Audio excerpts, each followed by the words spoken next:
Les villes africaines, ce qui est intéressant dans leurs études, c'est de voir véritablement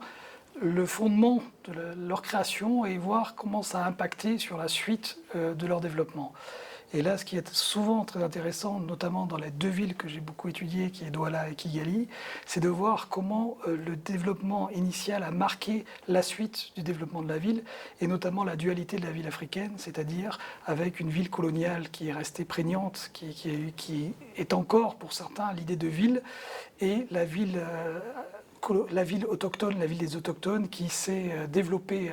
de manière exponentielle avec les quartiers précaires, avec toutes ces périphéries qui se sont développées après les années 70. Et on a véritablement cette frontière entre la ville coloniale et l'autre forme de ville qui a perduré. Et ça, c'est valable dans beaucoup de villes africaines, et ça se remarque notamment, ça montre la limite finalement de la planification des villes africaines, et ça montre aussi tout l'intérêt qu'il y a eu à planifier, à coordonner ces villes au départ. C'est-à-dire qu'au début, chaque colon a voulu implanter un plan, a dessiné une trame, a mis les fonctions essentielles de la ville, c'est-à-dire bien souvent le poids de l'autorité, donc avec tout ce qui est démembrement étatique, dont les prisons, l'ensemble des éléments nécessaires, les garnisons, l'ensemble nécessaire pour maintenir l'ordre, mais aussi donc les hôpitaux et aussi la religion qui a implanté souvent les pères blancs qui sont venus mettre leurs églises, et le commerce, chose qui me semble très importante, avec notamment les marchés centraux. Et ces plans se sont superposés, ont continué. Si on prend le cas de Douala, on a eu des plans au début faits par les Allemands, avec notamment une ceinture véritablement de la zone coloniale, avec une zone libre, une Freizone entre la ville coloniale et la ville des autochtones. Et cette fracture, finalement, a perduré, même après les plans qui ont été mis en place dans les années 20, puis dans les années 40, où il y a eu ce fameux plan CalSat, qui a essayé d'ordonner la ville, de donner des éléments de structuration. Et on est véritablement toujours dans cette fracture coloniale qu'on n'a pas réussi à dépasser, malgré tous les aménagements qui ont pu être faits dans cette période des années 40 jusqu'aux années 70-80, où on a voulu structurer la ville africaine, développer la ville en développant des axes routiers, et on s'est heurté dans les années 90 avec les nouveaux plans dans les années 80-90, avec des nouveaux plans où il n'y avait pas de financement, où il y a eu le plan d'ajustement structurel qui a tout stoppé, et finalement qui a stoppé tout ce processus qui pouvait être à l'œuvre de planification, avec une planification qui était malheureusement une planification en chambre, c'est-à-dire que bien souvent on avait des cellules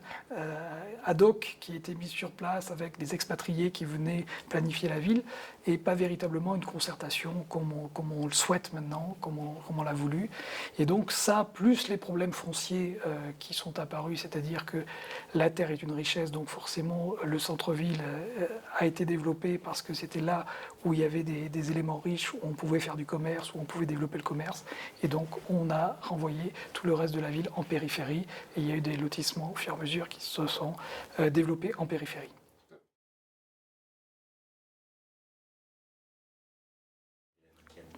Alors actuellement, ce qui est intéressant de voir, c'est qu'on assiste donc toujours à une croissance urbaine assez importante, et qu'on assiste aussi à une ville qui est de plus en plus faite de jeunes. Donc on voit qu'il y a de plus en plus de révolution urbaine, ou de volonté des jeunes de faire monter ce qu'on pourrait appeler la démocratie, et de faire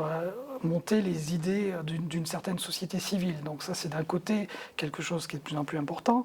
De l'autre, c'est qu'on a cette volonté maintenant de mettre en œuvre une planification urbaine stratégique, c'est-à-dire de réfléchir à 15 ans et de faire des schémas de développement urbain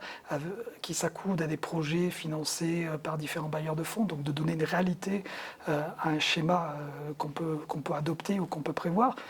Cependant, le problème, c'est que on est toujours dans ce qui a marqué aussi cette planification urbaine depuis la création des villes, c'est cette volonté de modernité. C'est-à-dire que maintenant, les élus locaux, ou alors les États, quand il s'agit des villes capitales, veulent la modernité, et cette modernité, Ça veut bien dire parfois soit un shopping mall quand on est dans le sens du commerce, c'est-à-dire que les centres, les marchés qui sont en train de brûler dans toutes les villes africaines malheureusement, brûlent et puis on veut faire apparaître après un shopping mall. On est dans ce qui s'appelle les CBD aussi, on veut faire des business districts, c'est-à-dire développer des modèles urbains avec des tours sous le modèle Dubaï. Et Kigali finalement est une des villes qui est en train d'essayer de faire ça, en train de développer avec réussite finalement, puisque le pouvoir est là pour imposer sa volonté et sa vision modernisatrice. Mais on est toujours à la recherche de ce modèle.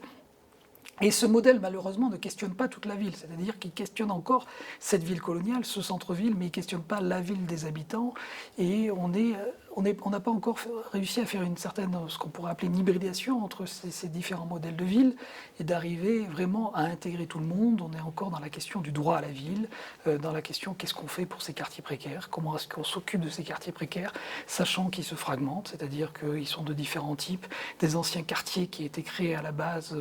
pour des habitants qui travaillaient dans les chemins de fer. Donc les sociétés de chemins de fer créent une cité, comme par exemple la cité SIC à Douala, à côté du chemin de fer, ou d'autres cités qui étaient créées pour les douaniers, d'autres éléments comme ça. Et on est en train de vouloir refaire ces cités qui se paupérisent, et donc on a véritablement au sein de la ville différentes évolutions, une espèce de fragmentation avec des quartiers aussi périurbains qui s'urbanisent. Et donc on a vraiment une ville qui s'étale, une ville qui se fragmente avec des réponses qui doivent être adaptées et en même temps qui doivent être globales, mais aussi adaptées à ces différents types de villes. Et donc dans cette recherche de modèles qui doit se trouver, et on est encore en train de chercher, mais là, on n'a pas encore trouvé la solution, mais l'hybridation est en cours, je l'espère, et j'espère qu'on arrivera à faire passer des projets pour arriver à comprendre et à trouver des fonctionnements meilleurs pour l'ensemble des citadins de ces villes et pour qu'il y ait un meilleur droit à la ville pour tous.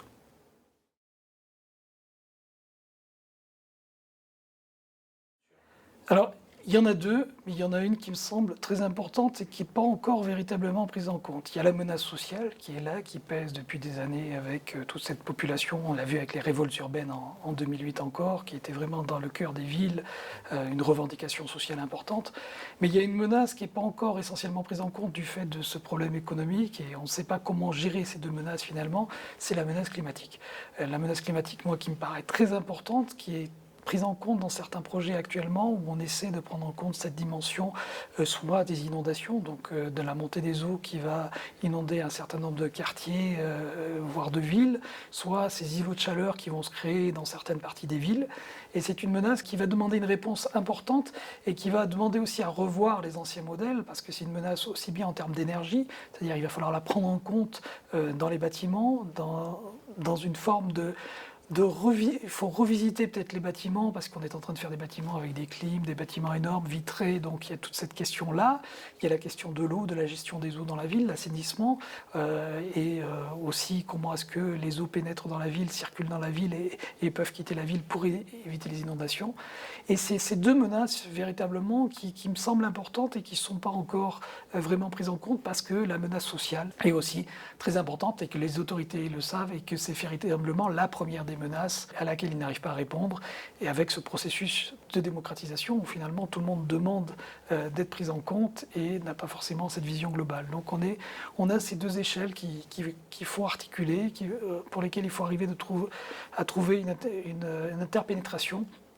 On n'y est pas encore, mais je crois que c'est quelque chose qui se construit doucement avec la conscience de la communauté internationale et avec la volonté de certains bailleurs de fonds de mettre à l'agenda des élus locaux cette question du changement climatique et ce changement climatique urbain.